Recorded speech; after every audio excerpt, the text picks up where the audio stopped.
Anguko la mwanaume lipo kwenye moyo wake.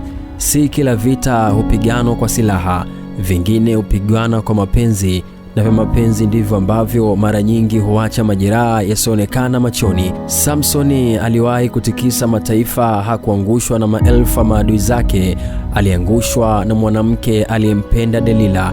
Romeo hakufa akiwa ameshika upanga vitani, alikufa akiwa ameshika ahadi ya mapenzi moyoni mwake ya Juliet. Jack hakumezwa na bahari kwa bahati mbaya, aliamua kuisalimisha pumzi yake ili Rose aendelee kuiona dunia. Mark Antony alipoteza himaya yake kwa sababu moyo wake uliishi Misri pamoja na Cleopatra, na Paris akaandika historia ya kuanguka kwa Troy kwa sababu ya mwanamke mmoja aliyeitwa Helen. Nelson Mandela na ushujaa wake wote bado aliumizwa na Win.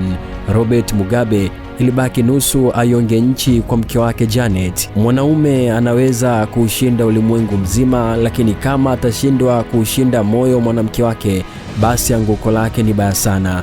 Anaweza kusimama imara mbele ya maelfu ya maadui, lakini akatetemeka mbele ya tabasamu moja tu la mwanamke anayempenda. Mapenzi yanamfanya shujaa ajitoe sadaka, yanamfanya mfalme aache ufalme wake, na wakati mwingine yanamfanya mwanaume apoteze kila kitu alichokijenga kwa miaka mingi. Nyuma baadhi ya mashujaa walioanguka, kulikuwa na jambo moja lililowashinda: moyo wao wenyewe dhidi ya mwanamke waliyempenda. Anguko kubwa la mwanaume halianzi kwenye uwanja wa vita. Mara nyingi huanza pale anaposema nakupenda. Mimi ni Steve Champion.